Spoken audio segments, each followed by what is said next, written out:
So folks, let's get on to the main event. Again, if you're just joining us, so happy to have you here and in the Facebook live stream. And today, today I'm going to put on my Coach for Changemakers hat. Instead of just the director of the Animal Justice Academy. As some of you know, I've been a coach for 12 years, and I've worked with a lot of animal advocates, including nonprofit leaders and grassroots activists and undercover investigators.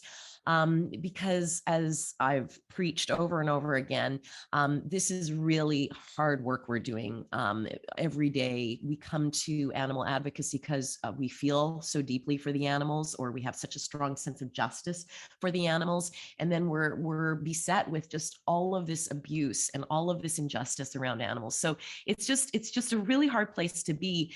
And it's especially hard during the holidays as animal advocates, as vegans, if you're a vegan. So today we're dealing with the challenges of being an animal advocate, the holiday edition. So we can all feel super centered and well-adjusted as animal advocates until it comes to hanging out with the family and them like not understanding why you're putting all this time into animals, or you're at a staff party and there's nothing for you to eat, or you're having to sit around a table with a dead turkey in the middle and people are asking, so why are you vegan? So this is our chance to kind of talk about some of these things, come up, problem solve, maybe give you some ideas on how you can handle this today. So what we're going to do is some of you submitted questions ahead of time in the Google Doc. So I've got those. I'm going to sort of ask to see if the people that submitted those questions want to come on live with me and to be able to talk it through. Sometimes it's more interesting for you to be able to sort of hear what I say and say, well, but, or do you have any other ideas? It can be just a much more sort of powerful experience for you. So if you have a question that you didn't submit ahead of time, please just put it in the chat, **Q, and then put your question, and then just put in brackets, are you okay coming on the mic with me or not? You don't have to have your video on. You can just, it can just be your audio if you want. So that is how it's going to go. Do we have any questions? I'm just going into the chat here to make sure. Oh, Susan, you're so sweet. Okay, excellent. Okay, everybody's getting ready for these actions. Love it. Okay, so if you have questions, please put them in the chat, but I'm going to dive into the Google Drive questions. So I'm just going to sort of give a little lay of the land of what the question is. And if you are on here and you would like to come on and chat with me live, I'm going to get you to go to the bottom of your screen. There's a reactions button, and I'm just going to get you to choose the raise hand. And that's just going to let me know that you're here and that this is your question and you'd like to come on with me. And also, excuse me if I have to take a few nose blow breaks. So the question I'm going to start on is someone put in the Google Doc about their partner being extremely supportive of my veganism. I'll just read the question, and then if it's yours and you'd like to join me, you can raise your hand. So this person said, my partner is extremely supportive of my veganism. He bought us a whole very good butcher's holiday kit to bring out when we go to gatherings, but he himself is not vegan. He will sometimes grab the meat if it's prepared. I know he's reduced his consumption drastically since we've met, but I'd still love to not have to see those treats in his eyes when we go out. Any tips for how I can support this over the holiday when lots of dead animals will be around as options? Yeah, that's a really great question. So I'm just going to check and see whether we have anybody that is putting up their hand for this. Kirsten, if I missed something, if I missed somebody putting their hand up, just come on the mic and let me know. Okay, so that person isn't here, or they're not wanting to come on. So I'll address this question anyway, because this is something that a lot of people deal with. So first of all, I'd really have loved to have known how long you've been together. You know, like if you've only been together a few months sort of thing, then I like to give a little bit more time. But in my experience, when someone has a supportive partner, which it sounds like your partner is, who's not going all the way, who's not going vegan or isn't sort of getting in on board with you, it means you haven't expressed clearly and directly how important veganism is for you. Okay. So I know a lot of people who are like complaining about, oh, their partner hasn't gone vegan, but I asked them, have you said really clearly, like, just so you know, when you eat meat, it, like, I can't help but feel like I see a dead animal. I see my brother, I see my sister, you know, like I feel like it brings me such sadness. Like it brings all of the feelings and the sorrow around what animals go through in this world. It brings it home in that moment. And so when we're out and we're at a party, it's a really awful thing for me to have to carry. And I, you know, and so to be able to say what the feeling is, and to really be able to talk it through. Sorry, blow break. So one of the things is, you know, to be also able to explain, you are like one of the most important people to me. You're my person. And it is really hard when you don't seem to understand one of my deepest held beliefs. Okay. It really creates some separation, and I don't want it to. I want us to be so close. I want us to be on the same page. And then ask some questions. So what's stopping you from going all the way? What are you scared of? Or what sort of pains you the most about this? You know, it's always good to know what's happening there. Like maybe he's afraid. Actually, I don't know if you said he. Yes, you did say he. Maybe they're afraid that it means you're going to control. You're controlling them. He doesn't want to be controlled. Maybe it's about he's afraid that if he goes this far, that he has to be a good person in every category. Like once you know what it is that is stopping him, because obviously he cares deeply about you, and obviously he's a good person. So there's something that's getting in the way, and the better that you specifically know what that is, the better you can deal with it. Okay. The better you can address his concerns. So never come at it from a place of anger, always come at it from a place of curiosity. And then again, once you really know what's going on with him, like maybe he'll say, you know, like chickens, they're just chickens, or they're just fish. And that's when you're going to need to pull out some of the stuff that says chickens are not just chickens. You know, your dog that sits on your lap, chickens sit on your lap. Chickens like to hang out and be cuddled, you know, things like that. So, you know, at the end of the day, I do know that some people have had to do an ultimatum because it's just been that important to them. And those ultimatums have ended up either in breakups, or they've ended up in their partners becoming even greater, more into it vegans than they were to start with. So it really depends on your relationship. It really depends on where you're at. And yeah, and so to take it from there, but to really get to know what's happening and to clearly and directly share what it is you feel when you observe him eating meat. Okay, I hope that helps. I'm just putting your part. Oh, okay. So I'm going to address Melissa's question, because it's on the coattails of this. What about when your partner is actually mostly annoyed by you not eating meat and your activism? Been together 6 years, and I've only really tried to go plant-based in the last 2 years. Melissa, yeah, let's bring Melissa on. So Melissa, can you raise your hand just to bring you up in the, okay, there you are, Melissa. I'll ask you to unmute. And sorry, folks, I should be on Spotlight. Kirsten, can you put both me and Melissa on Spotlight? Perfect. Hi, Melissa. How are you doing? Hi, I'm good. How are you? Oh, it's good to see you. Okay, so 6 years together. Yeah. So, Melissa, you said you've only been trying to go plant-based in the last 2 years. So I'm wondering if one of the things is that he hasn't seen you fully commit yet. Oh, and I'm sorry, Maybe. you didn't say you didn't say he. Sorry, they. No, it is he. Yeah, Okay, yeah. sorry. When you say fully commit, you mean like if I'm not 100%? Yeah. Mm. Yeah, maybe. Okay. That is a good point. Um, I mean, yeah, I think that could be I didn't even honestly think about that. I guess I thought like maybe if I try to be somewhat flexible, so like when we eat dinners together, they're vegetarian, Mm. which he's actually been pretty supportive of just because I guess he's I've been kind of able to convince him of like the health benefits, or maybe he's actually seen some for himself.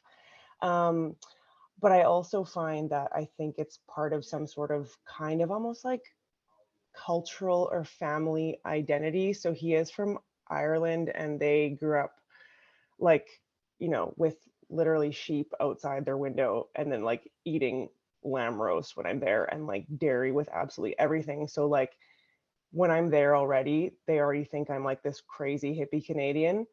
And so he now lives here, but he's sort of like kind of in the middle of these two like very different worlds. Mhm, Um, mhm.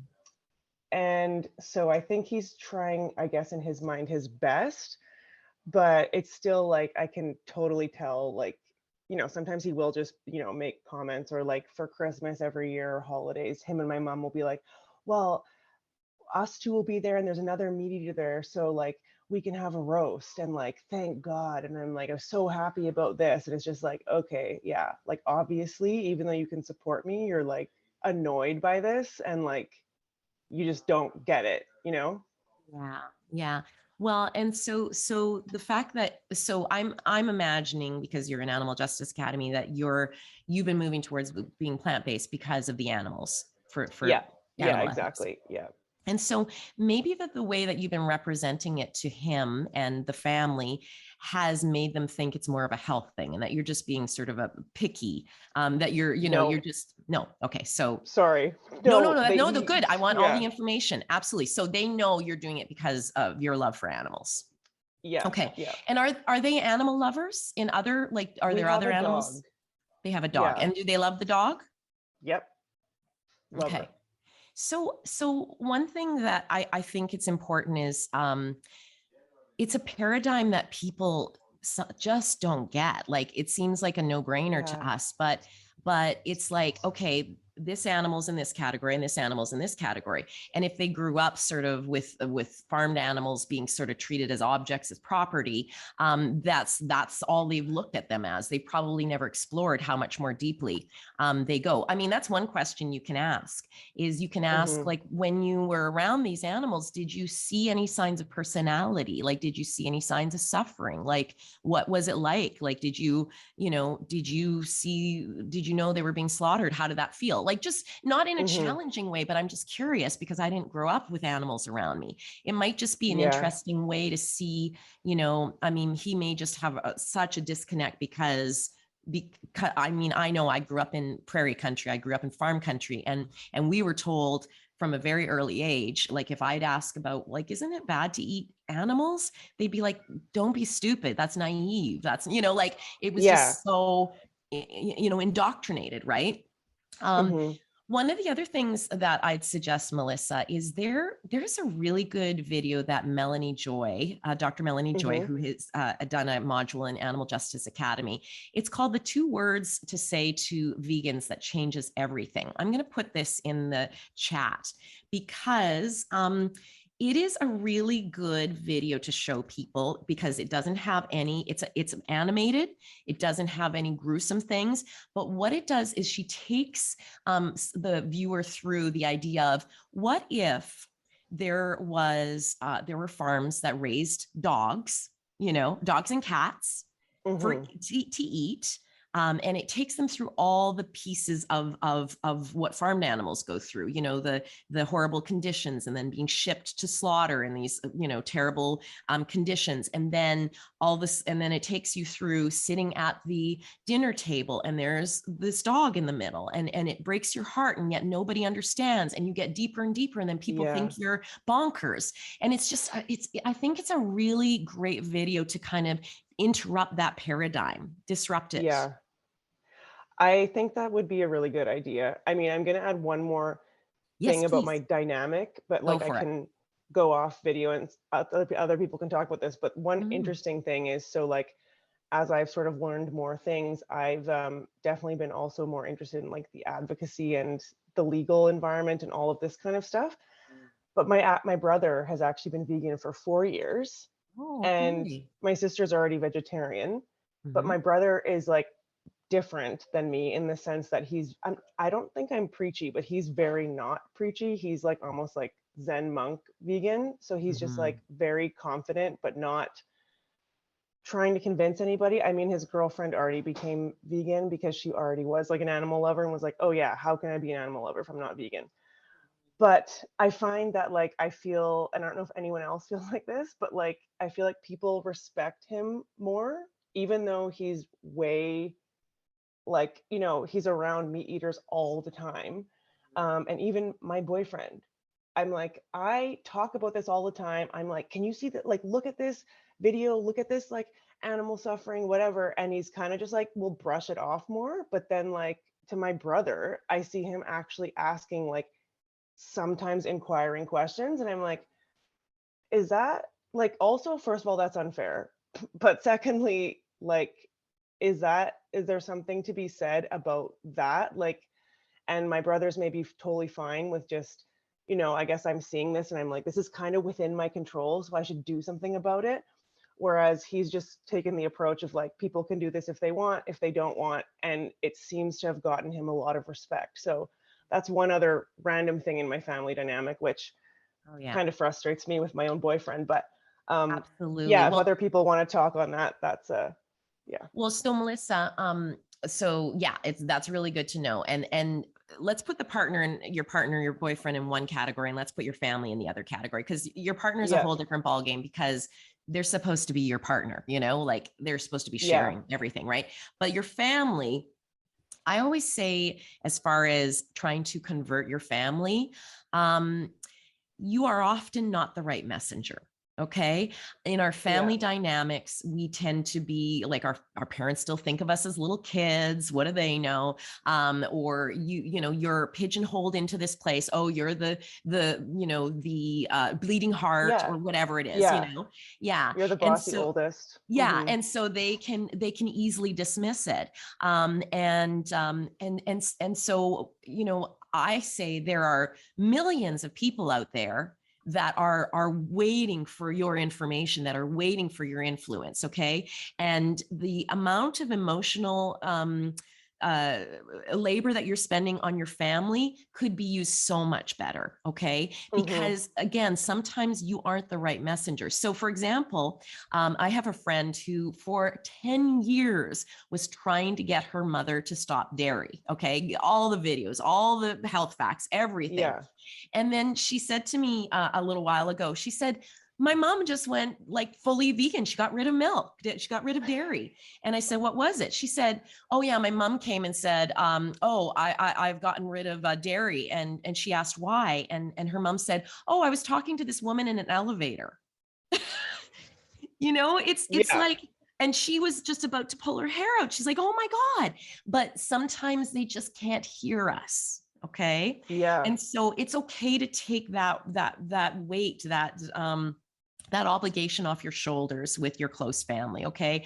You need your close family for other things. You need your close family to feel like you belong, that you're part of a tribe, that they take care of you, all that sort of thing. And in my experience, if you can just be solid in your own beliefs, and that means being solid. So that means saying, being able to say, yeah, I've decided I'm going all the way. I'm going to be vegan. I'm being vegan. And, this is really exciting for me. This is something I really believe in. And I feel really good about it. My heart feels good. My conscience feels good. I'm like a happy dance. Yeah, just Okay. being Like, like confident but calm. yes, that's right. Yeah. Exactly.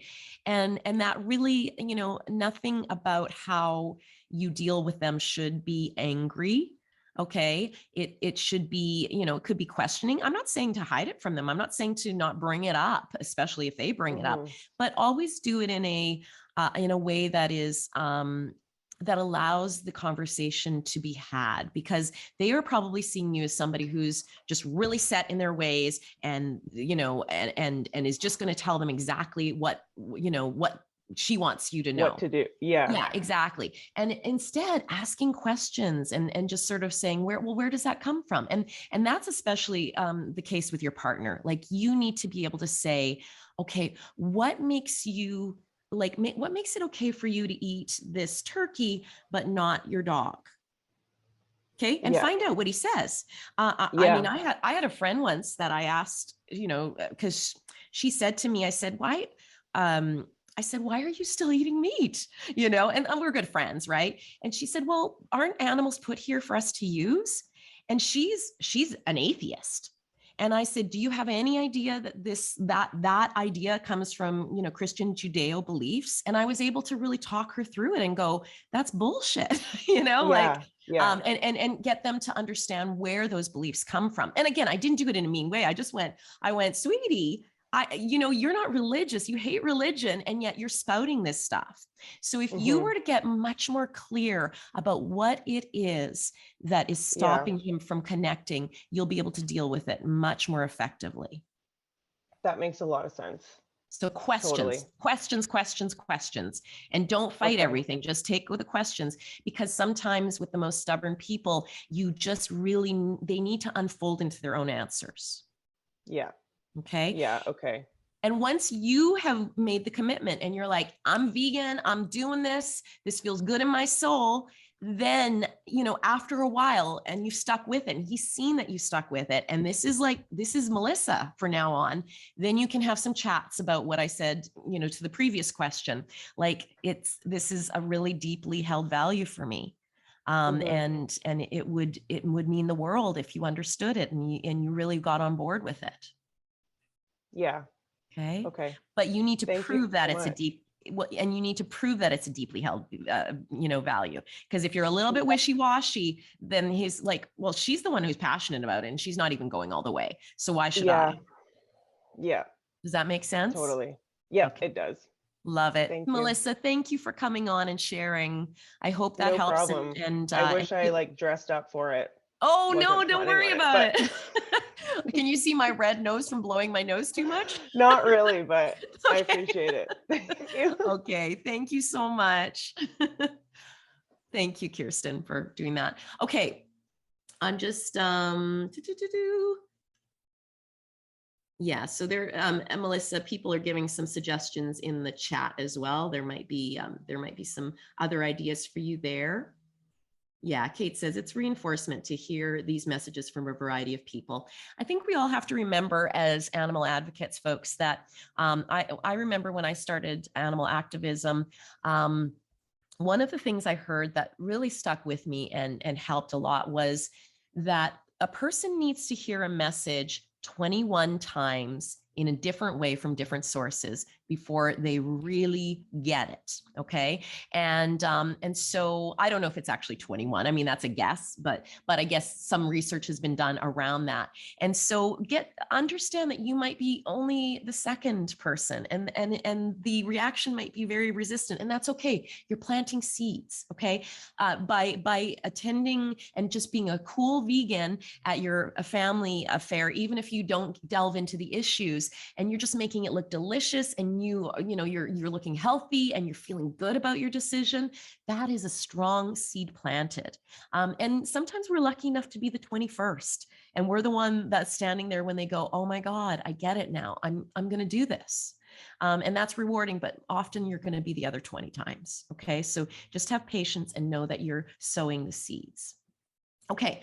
I want to move on to another question here. All right.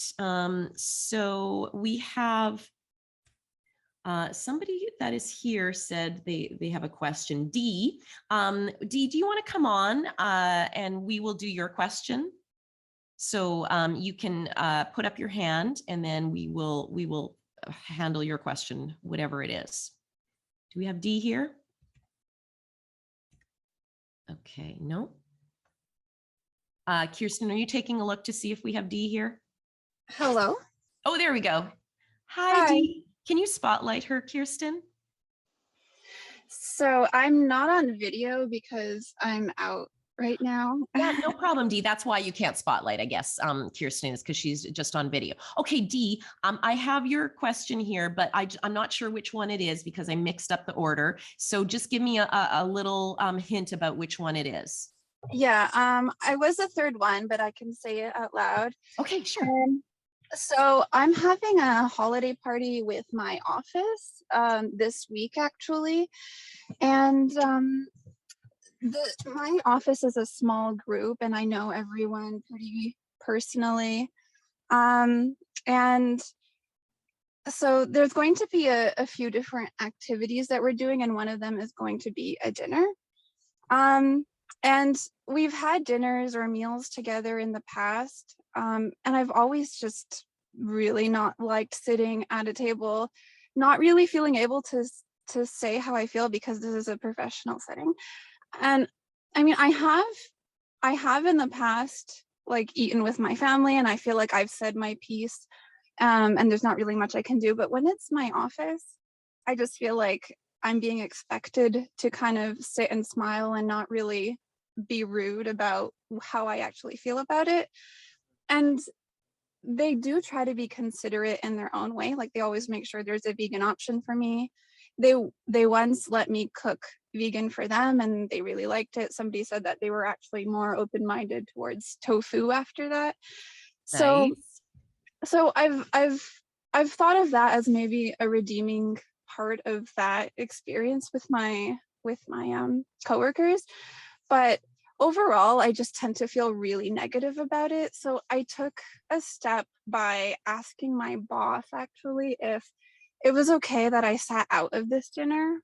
I just feel like not only is it really unpleasant for me, but I feel like I'm betraying my morals by like being expected to like enjoy myself around like a meal with animals in it.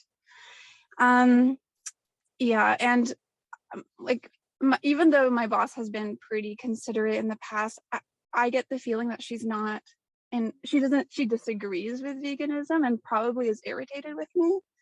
And she's being, professional about it. But I was just wondering if, in any like, yeah, going forward, if this more meals will come up, and if she might start to feel professionally irritated with me, and like this might hurt my job in some way.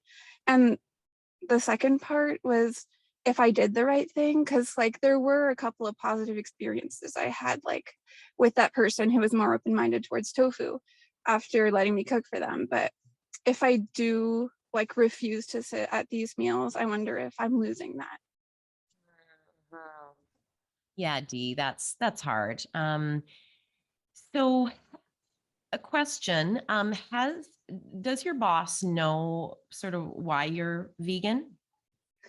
Yeah, I've made it pretty clear. Okay. And have you, done it in terms of really getting to the bottom of what the feeling is for you?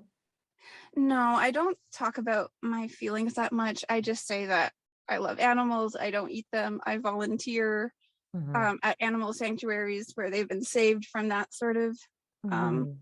situation. So I get like they have probably put it together that I'm an ethical vegan, but I don't Mhm. really talk about my stance that much. Yeah. So, I mean, well, first of all, one of the things is, I don't know what your relationship is with your boss, but you may just want to express to her that, you feel uneasy about this. You feel like you're, being a pain, but you just want her to understand that this isn't just like a fad for you, or it's not a light thing for you, that, your heart really breaks being around, dead animals, because you've been friends with a cow, or you've been friends with, a pig or a turkey or whatever, and it feels like your friends are on the table, so you just, to just be able to outline it a little bit more to her. But that being said, I mean, okay, so there is this thing that I'm sure a lot of you have heard about called the Liberation Pledge. And that is a pledge that people make to not sit at a dinner table or, any table where there is a dead animal. Now, there are some pluses to this, okay, but it really does, and that's really what you're sort of speaking of, Dee, is kind of doing this liberation pledge where you'll refuse to sit anywhere where there's dead animals. And I totally get it. And for some, it's just so visceral, it's just not healthy for them to be there, okay? And I totally agree that they should avoid those. However, I do feel like what the Liberation Pledge can do, though, is it can really segregate us, okay? So the question that I always ask, because there's a real pull around between sort of trying to have purity in your veganism and your ethics, but then what is actually best for the animals, okay? So let's just say in this case, yes, there is an ethical thing. It feels icky to be at that table.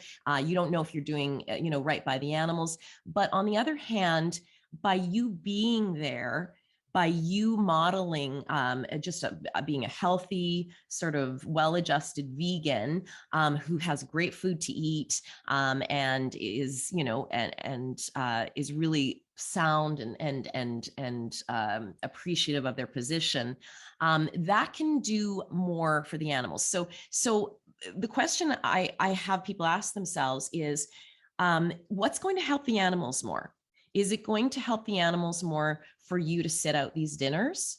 Or is it going to help the animals more to make veganism look more desirable and accessible? Okay, because as soon as you see a vegan having to sit out dinners, as soon as other people see that, they're like, oh my God, I can't do that. Like, that's like, I have to be so extreme and I'm never going to be able to eat with people I love again. And in the long run, I don't think that does great things for the animals, okay, because it makes veganism seem inaccessible. I think the most powerful thing we can do for animals is to make veganism accessible. Now, I'm going to put this caveat in. For some, they're in a position where they do have a lot of sort of influence in their family or their business or whatever. And having the Liberation Pledge absolutely could turn the entire family over to vegan-based meals, okay? Now, if you're in a situation like that, then I'm all for saying, nope, sorry, family, if you want me there, can't be any animal products, or sorry, my partners at my business, I'm not showing up if it's a steakhouse, and that's okay if you know that it actually could lead to this. But what I'm hearing, Dee, and correct me if I'm wrong, is that that's not going to happen by you sitting it out. Am I right? Oh, Dee, have we lost you? Well, we might have lost Dee. If you can unmute her, if you can find her, Kirsten, and unmute her, that would be great. Oh, Dee can't unmute, Kirsten. Oh, okay. Yeah. There we go. You're back. Yeah. I think you're right about not being in that position. And I was also having the same doubt about whether or not I'm really doing anything that is going to ultimately benefit animals. I mean, and with this particular situation, my boss did change it to a vegan restaurant. But I don't know if that's going to like leave a positive impact on them. If it like happens because you forced it. Yeah. Yeah. Well, you know what? I think for this particular occasion, just, really be appreciative. Just say, wow, this means so much to me, folks. Like, it's a holiday for us and it's a holiday for the animals, to just really be in appreciation for it and just tell them how much it means to you. Mm-hmm. Okay. And then going forward, I mean, if you don't think that this is something that they'll put up with, doing every time, then I think you would be best to show up. Again, love whatever you're eating, even if it's not great. I'm always like, oh, this is great. Just because we don't want them going away going, oh, the vegans got such a shitty, dinner. And so being able to, just being able to make it look good. And, I don't know about you, but people inevitably at dinners ask me about being vegan. And that's the time when I go, well, I really love animals. And I tell them the story of how my origin story, and I keep it light and I keep it loving. I mean, not light, but I keep it not accusing, not blaming. But I really share my heart. Okay. So I think that's what we have to come back to is what is our heart saying? Okay. Because we're not talking about people that we're meeting on the street or opponents in the farm industry. We're talking about people that are our coworkers, our family. They're on our team. Okay. And they want to know what makes you feel good and what doesn't. Okay. So to be able to be a little bit more clear about that. Dee muted herself again, Kirsten, if you can find her. If you can just be a little bit more, come back to your heart as opposed to the facts and figures. That's what we tend to rely on is, well, there's, 70 billion animals a year that are killed for slaughter and on their way, blah, blah, blah. Sure, if people are asking about that or you're in an individual conversation, great. But otherwise, speak from your heart. Tell the story of how you were inspired. I mean, you weren't vegan all your life. And something took you to there, something switched that mindset. Share that, and share how satisfying it is to be living this lifestyle. I always say, wow, I just loved animals and it always felt so bad in my heart. And then when I did it, oh, I just felt such a, weight lift. And then there was this beautiful byproduct of healthiness. I've just, I lost weight and I blah, blah, blah. So whatever you can sort of, show them how bright and beautiful being vegan is. Dee, are you back with me? Yeah. Yes. Okay. Does that make any sense? Yeah, no, that does. Because another thing I've been struggling with is just talking about it at all. Like I mentioned, I don't share my stance with them. And I think keeping it positive like that would help me to do that. Yeah, absolutely. Because it's nothing about them. It's nothing about saying, hey, you should do this. You should know that. It's about saying, hey, this is my experience. And it's, I really feel good about this and I want to share it. Okay. Mm-hmm. And again, those kind of conversations aren't necessarily going to switch people overnight, but neither are the facts and figures. Okay. But it's going to plant a really good seed because, if you're their coworker and they respect you in a lot of different ways and you share this part of you, it's probably going to make some impact. Mm-hmm. Okay. So I would say, for this dinner coming up again, just show your appreciation. I would also, if you're feeling badly about this, about your boss having to change it and you're feeling like there's something niggly around that, maybe just have a really quick talk with her before that dinner and just say, hey, I just want to tell you how much I appreciate it. I know you're not going to do this always, but this was really special for me because it really hurts my heart. And tell her a little bit about that and say, but I'll handle it. And I'm just happy to, I'm happy that you accommodate me. And thank you for that. Mm-hmm. Okay. Perfect. Thank you. Okay, Dee. Thank you so much. All right. I'm going to move on. Is there anybody else who submitted a question that would like to come on live to talk this out with me? Just again, go down to the reactions and raise your hand so that we can see that, because I'm going to give priority to the folks that are here. Okay. So let me just see here. We had a question in the chat from Robin. Okay, Robin asked, work dinners out without fail when forced to eat out. Work people, as soon as my veganism comes up, everybody starts to talk about meat, hunting, etc. without fail. This usually includes my bosses, etc. It's always just I've always just ignored it and changed the subject. Any suggestions? So Robin, let's, I think I said a lot already. Yeah, but, you did. But let's get you back on just because there's a couple more things I want to say. Okay. So Sure. Kirsten, are we spotlighted? Yeah, great.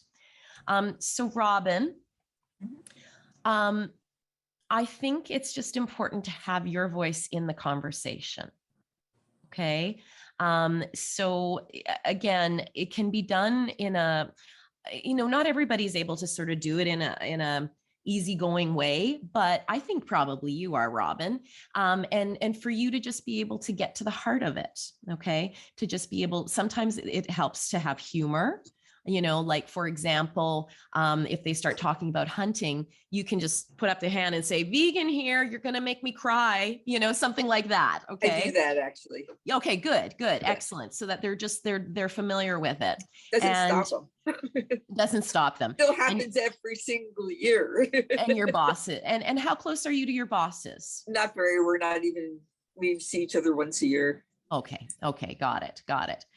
So, I mean, you may want to come up with a couple of comebacks. Okay. If they're joking and they're talking about it and everything, you might be able to say, okay, so you change the subject. So if you already know what the conversations are, have a couple of, things on hand that you can speak of. Okay. So if you've had an experience with hunting, for example, share that. Or if you've heard, oh my God, like, it's just so sad when they don't get shot right away and they're, and they have to be tracked for 2 days. Like, that's awful. How do you guys handle that sort of thing? On the spot. Pardon me? It's Yeah. kind of put it on the spot. Again, questions, It's because good. then It's a good yeah. thing. It makes them think a little bit more. And again, you're not accusing, you're just saying, one of the things that really bothers me about hunting is this aspect, like how do you guys handle that sort of thing? Okay. So in order to be able, and they may come up and say, oh, I'm just such a good shot. And you can say, well, always. But anyway, and then if they talk about meat, you get in there with some of the alternatives. Okay. Like if they're talking about this brie or whatever, you get in and you go, oh my God, there's this great brie from Cultured, or there's this great brie from Nuts for Cheese, and it's all nut based, and it's like doesn't have all the cholesterol in it, all that sort of thing. Okay, so just be armed with a few more things that you can add to the conversation. And so what stops you from doing that, Robin? I just change the subject. I don't want to deal with it. I'm sick of it. This happens all the time. Yeah. There's usually a comment or two about my necklace. Like it's almost hostility. And I'm somebody else who doesn't really talk about it very much. Yes, Pretty right. quiet. Right. I don't try to, but it's almost like hostility towards all vegans. It doesn't really matter. Like I have like a pig necklace that says "Friends, not food," and it'll never fail. And I face that a lot. And like I said, I'm quiet about it. I'm not somebody who tries to, well, you should do this and you shouldn't do that. I'm fairly quiet about it. Yeah. But there always seems to be some hostility sinking in it. I'm really kind of sick of it. Yeah, the hostility. So, I mean, if you feel at all comfortable in a joking way to kind of call them on it and just to say, hey, why so threatened by the vegan here? Yeah. What's going on? Are you afraid I'm gonna convert you like on the spot? Is that what's going on? Like, oh, I know you've got a big heart. You love animals. You're this close to becoming vegan. I know it. Like something like that. Just, I mean, maybe in this crew, the best thing that you could do, Robin, is just to show them that vegans have a sense of humor. Okay. Yeah. That vegans, aren't uptight, because it sounds like they're almost trying to like get the best of you. Oh yeah. Yeah. And so let them know they haven't done it. And then you could even tell stories about, oh my God, guys, do you understand how many times I have people say bacon to me? Like, seriously. Or I'll say, can't you do any better than that? Yes, exactly. Yeah. I've heard that one a zillion times. Come on. But if there's anybody that that you could have the option to speak to on a private basis, somebody that maybe you're dealing with a little bit more often, there's nothing wrong with just saying, hey, I know you're not thinking this way, and it just kind of seems like a bit of a joke to you, but I'm vegan for some really big reasons. Like, it makes me so sad. Like I stay awake at night, like being sad about the animals being killed, all the animals being killed, or the factory farming settings they're in. Like it actually makes me sick to my stomach. And I try to roll with the punches, but could you take it a little easier on me? Okay. That's You know, good. Thank something you. like that. Yeah. Yeah. Yeah. Because Okay. again, you're working with people, they don't want to cause you pain. They're just feeling No, threatened. they think it's funny, like ah, ha, ha, ha, ha. That's They're right. not like we're gonna get Robin. I don't think it's like that. But Yeah. it's like it never fails. I know it's Right. gonna happen. It never fails. Absolutely. But okay, thanks. Yeah. And so it is a matter of, Robin, like, I know you, all of this advice I'm giving you is very based on what the crowd is. Okay. Because sometimes it's really important to stand up and say it really clear and say it boldly.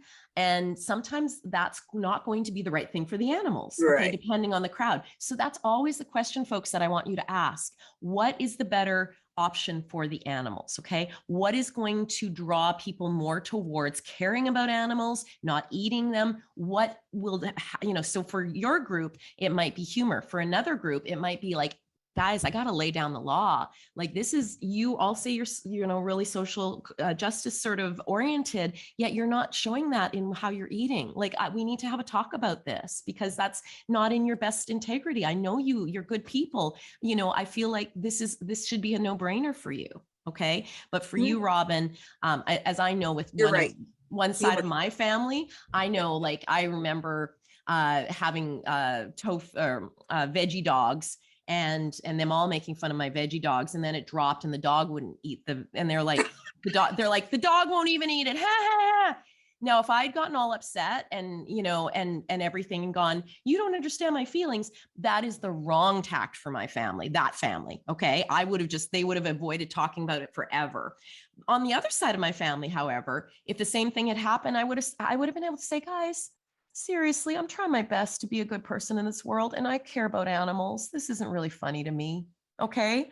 Because it would land with that side of the family. So you really need to know your audience, is really what I'm saying. Okay, thanks. Okay. Thank you, Robin. Thanks for coming on. Oh, thanks. Yeah, Melissa said, yeah, that's actually hilarious. Re the hot dog. Yeah. It was Dumb funny. dog. I'm just kidding. Okay. So let's see. We've got Cheryl. Cheryl, do you want to come on with your voice? Cheryl says, I love what you said, Kimberly. I need recordings of you answering every potential question. Okay, I can do that.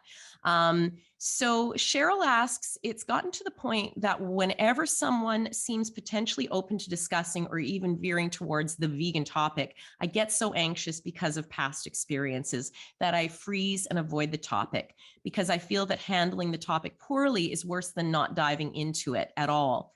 My past experiences, I realize I get too preachy because my deep anger about the horror of animal treatment shows through. I need to practice maintaining an open and compassionate way of entering into these conversations. Would AJA ever role play sessions or examples, perhaps? Yeah, that's one of the lunchtime lives, Cheryl, that I'm hoping to do. Cheryl, I know that you're a bit shy about coming on with your voice, but if you feel like it, just raise the hand. And otherwise, I will try to launch into this on my own. So, okay. So Cheryl, I think no worries, Cheryl. I will handle it on my, I think I know where you're going with this. So yeah, I think a lot of us freeze as far as these opportunities go, because it feels like the stakes are so high. It's like we're fighting, we're sort of representing for all of animal kind. That's how it feels. And so first of all, you got to take the stakes out of it. Okay. You got to remember you're just one of those 21 times. So you don't need to tell them everything. You don't need to have the most succinct, all-encompassing answer. You just need to be able to give them something, one thing. And if you need to just keep it to a very personal level about why you don't, you're not into this or supporting this, then share that experience. But the other thing that I think is really helpful for all advocates is to have kind of a cheat sheet of the questions you get asked the most. Okay. Now, in fact, we have in the 6th week of the program of the AJA course, David Steibel, he does he does a module about all those questions that vegans always get asked or animal advocates always get asked. And not only does he answer them, but we've given you, I think it's the Vegan Sidekick has an amazing chart of answers. Like there's a lot of charts of sort of commonly asked questions out there, but this one is especially good. Kirsten, if you can grab that off of the AJA site, that would be awesome, and put it in the comments.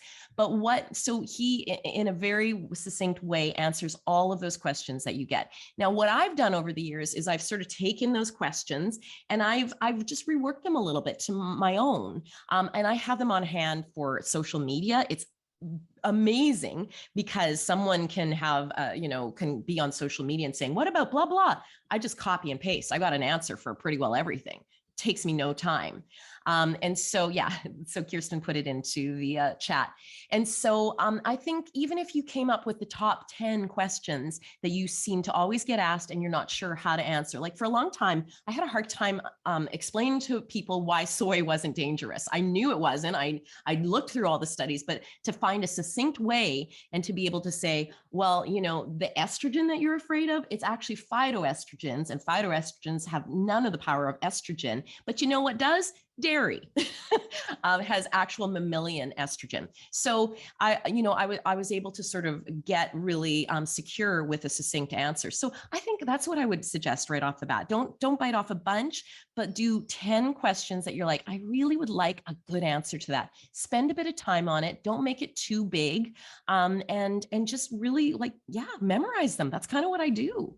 I just say them over and over again, and I memorize them. So I hope that helps. And also, Cheryl, I'm going to address this because this is one of the questions in the Google Doc about feeling judgmental about sitting down with people at dinner, and it's sort of taking away your just not being able to be present and not being able to enjoy. That sort of is a little bit similar to you getting so angry that you're not able to communicate in an effective way. So one of the things that I suggest when there are those more attacking sort of feelings that are around your advocacy, like judgment or anger, is to get in touch with that more tender place within you. Okay, underneath all judgment, underneath all anger, there's a pain. Okay, there is a pain. There's probably a deep down sadness or frustration. And so to be able to get into that place, people are far more receptive if you speak from a place of feeling of sorrow rather than anger and judgment. So there's a really great story that Tashi tells. So Tashi, who's got the featured module this week, he talks about how his teacher, and he comes from a lineage of vegan monks. Wonderful. And so he talks about how his teacher they went to, I think it was some sort of holiday meal, and there was a dead animal in the centerpiece, as a centerpiece. And he was sitting at the table. And Tashi, I think, was getting kind of angry. He was being judging, and he was feeling, angry. And then he looked over at his teacher, and his teacher was just sitting there, and there were tears streaming down his face. And they were like, oh, what's wrong, Lama, and everything. And he said, well, this is my brother or my sister here. This is my family here. It just makes me sad. And holy man, the table just went, whew, like it in that moment, they just got it. Now, I'm not saying that's the right tact for all of the audiences we're dealing with here, but for you to at least go into, when you feel yourself judging or you feel yourself angry, drop into that place of sadness. Okay, drop into that place of feeling and love. And that's even a better word for it. Drop into the love of it. Okay, drop into why you're doing this, because you just care so deeply for these beings. Okay, you feel like they are part of your family, and you don't want to see them hurt. Okay, that's the basic. And the person that you're dealing with, they just haven't gotten to that place. They haven't been able to drop into that place. That's the only thing that's stopping them. They're not monsters.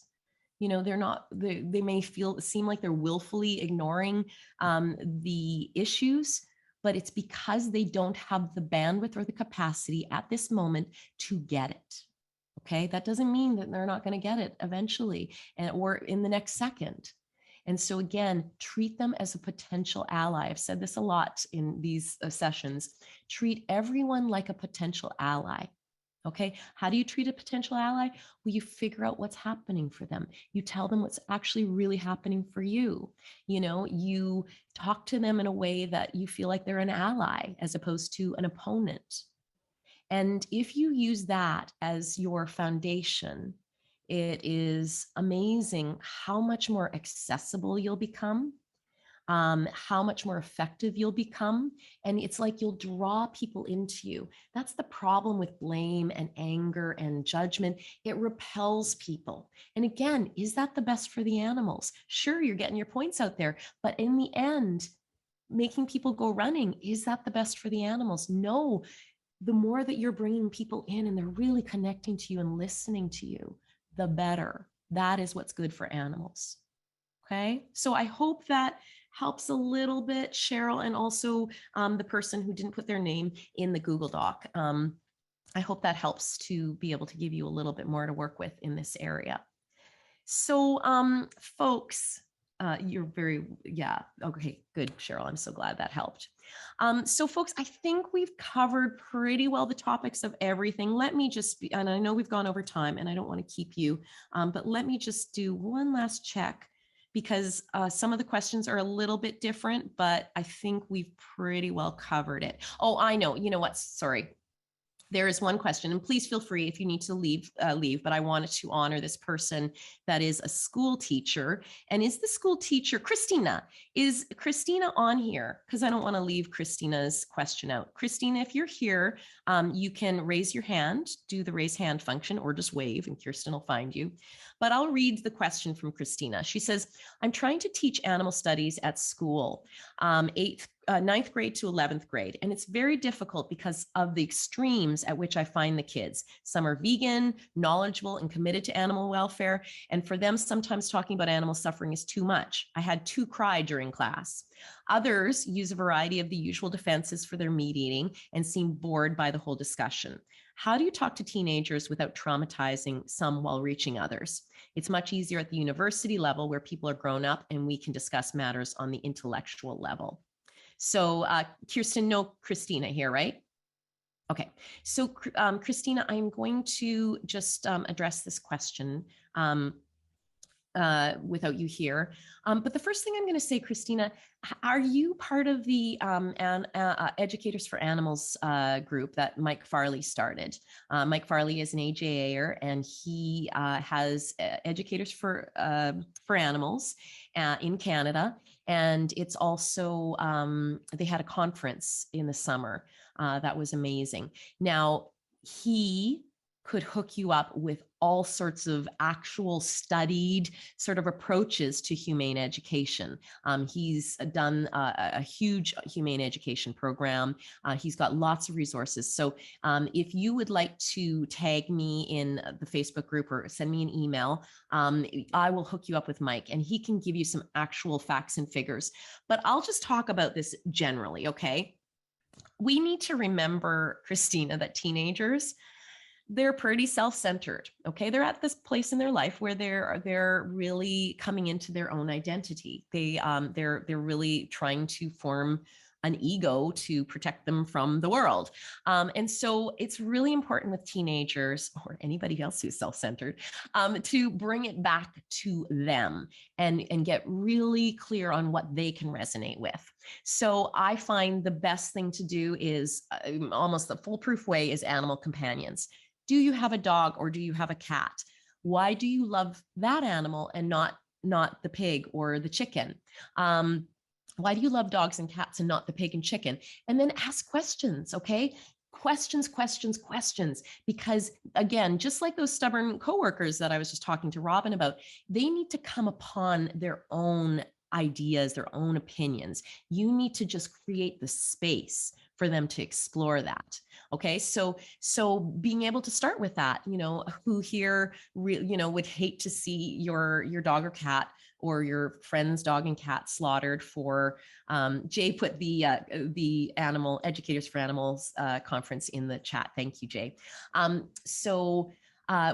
many of you would be just really horrified if somebody wanted to kill, or somebody killed the dog or a cat for their meal? And then ask, so what is the difference? And then get down to the bottom of what are the preconceived notions that they're hanging on to. And then you can address things really precisely to what that person resonates with the most. And I don't know if that's possible in this classroom situation, but I imagine it probably will be. The other thing is the two people who cried. I mean, there's going to be a lot of things they're going to find out in the next few years that are going to make them cry. There are a lot of hurtful things in this world. There's a lot of injustices. There's a lot of pain. I'd say as long as you're following up with them, to really check in with them, and the most important thing is to give them options that empower them. Okay, if they are feeling they're really sorrowful, or there's a degree of trauma. Well, I mean, first of all, you can't traumatize them. But if you're just if they're sad and they're feeling really badly about this, then what you need to do is you need to give them a way to take action. That's what we all need as animal advocates. Otherwise, we'd be a puddle on the floor. So you could say, well, by eliminating meat from your diet, that makes a huge difference. You'd save this many animals a year, or spare this many animals a year. Or if that's too much for you, why don't you try everything but dinner, or try a couple of days a week, or something like that. Or if they're vegan already, show them to a site where they can become, they can take some advocacy actions. They could join AJA. There are sites online for teenagers. Again, Mike's got really good references as far as that, but ways for younger people, to get involved in animal advocacy. So give them something to work with, okay? Be sure you empower them with action. And again, the video that I just shared earlier about the Melanie Joy video, that one is a great one for teenagers. It's not super traumatizing. It's animation.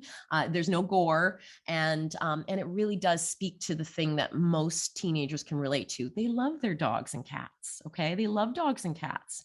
Yeah.